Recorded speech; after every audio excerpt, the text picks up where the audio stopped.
ನಲ್ಲಿ ದರ್ಶನ ಮಾಡುವಂತ ಒಂದು ಸೌಭಾಗ್ಯ ಇವತ್ತು ನಮ್ಮ ಕುಟುಂಬದ ಎಲ್ಲ ಸದಸ್ಯರು ಸಿಕ್ಕಿದೆ. ಪ್ರಧಾನಿ ನರೇಂದ್ರ ಮೋದಿ ಅವರು ಇಡೀ ವಿಶ್ವಕ್ಕೆ ಮೆಚ್ಚೋ ರೀತಿ ಒಳ್ಳೆ ಕೆಲಸ ಮಾಡುತ್ತಿದ್ದಾರೆ. ಅವರ ನೇತೃತ್ವದಲ್ಲಿ ದೇಶ ಮುನ್ನಡೆಯಬೇಕಾಗಿದೆ. ಕರ್ನಾಟಕದಲ್ಲೂ ಸಹ ಜನ ಇವತ್ತಿನ ಆಡಳಿತ ವೈಖರಿ ಬಗ್ಗೆ ಬೇಸತ್ತಿದ್ದಾರೆ, ಬದಲಾವಣೆಗೆ ಆತುರಿತಾ ಇದ್ದಾರೆ.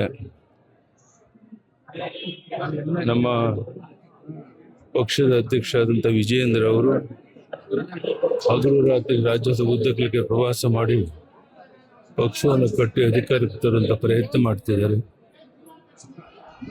ಗಣಪತಿಯ ಒಂದು ಆಶೀರ್ವಾದದಿಂದ, ಜನರ ಆಶೀರ್ವಾದದಿಂದ ಅದು ಈಡೇರಲಿ ಅಂತೇಳಿ ಮತ್ತೊಮ್ಮೆ ದೇವರಲ್ಲಿ ಪ್ರಾರ್ಥನೆ ಮಾಡಿ. ಇವತ್ತಿನ ಭೇಟಿ ವಿಶೇಷ ಏನು ಸರ್?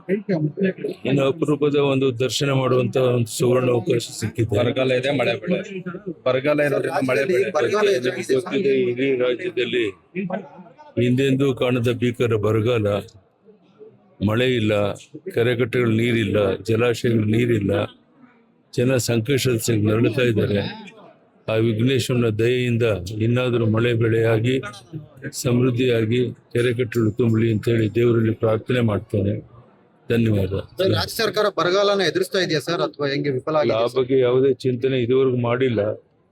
ಇವತ್ತೇನೋ ಮೀಟಿಂಗ್ ಮಾಡ್ತೀವಿ ಅಂತ ಹೇಳಿದ್ದಾರೆ, ಆದರೆ ಇದುವರೆಗೂ ಯಾವ ತ್ವರಿತಗತಿಯಲ್ಲಿ ಬರಗಾಲದ ಸಮಸ್ಯೆಯನ್ನು ಬಗೆಹರಿಸಿ ರೈತರ ಕಣ್ಣೀರನ್ನು ಒರೆಸಿ ಅವರು ನೆಮ್ಮದಿಯಿಂದ ಬದುಕಕ್ಕೆ ಬೇಕಾದ ವ್ಯವಸ್ಥೆ ಮಾಡೋಕ್ಕಾಗಿಲ್ಲ. ಎಲ್ಲ ಕಡೆ ಕುಡಿಯುವ ನೀರಿನ ಹಾಹಾಕಾರ ಪ್ರಾರಂಭ ಆಗಿಲ್ಲ. ಯಾವುದಕ್ಕೂ ಈ ಸರ್ಕಾರ ಸ್ಪಂದಿಸ್ತಾ ಇಲ್ಲ. ಇನ್ನಾದರೂ ಅದಕ್ಕೆ ಸ್ಪಂದಿಸಲಿ ಅಂತ ಒತ್ತಾಯ ಮಾಡ್ತೇನೆ. ವಿರೋಧ ಪಕ್ಷವಾಗಿ ಬಿಜೆಪಿ ಏನ್ ಮಾಡುತ್ತೆ ಸರ್? ವಿರೋಧ ಪಕ್ಷವಾಗಿ ಜನರಲ್ಲಿ ಜಾಗೃತಿ ಮೂಡಿಸುವಂತ ಮತ್ತೆ ಈ ಸರ್ಕಾರದ ಈ ಒಂದು ಜನ ವಿರೋಧಿ ನೀತಿ ಬಗ್ಗೆ ಜಾಗೃತಿ ಮೂಡಿಸುವಂತ ಕೆಲಸ ಮಾಡ್ತಾ ಇದ್ದೇವೆ. ರಾಜ್ಯದ ಉದ್ದಗಲಿಕ್ಕೆ ನಾವೆಲ್ಲ ಓಡಾಟ ಮಾಡ್ತಾ ಇದ್ದೇವೆ.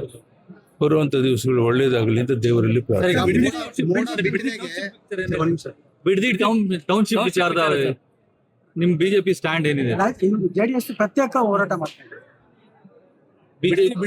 ಬಿಡದಿ ಟೌನ್ಶಿಪ್ ವಿಜಯನ ಪಾದಯಾತ್ರೆಗೆ ಮುಖ್ಯಮಂತ್ರಿ ಈಗಾಗಲೇ ವಿಜಯೇಂದ್ರ ಅವರು ಪಾದಯಾತ್ರೆ ಮಾಡಬೇಕು ಅಂತೇಳಿ ತೀರ್ಮಾನ ಮಾಡಿದ್ದಾರೆ. ಜನರ ಅಪೇಕ್ಷೆಗೆ ತಕ್ಕಂತೆ ಒಂದು ತೀರ್ಮಾನ ಆಗಲಿ ಅಂತೇಳಿ ಭಾವಿಸ್ತೇನೆ. ಧನ್ಯವಾದ. ನಮಸ್ಕಾರ.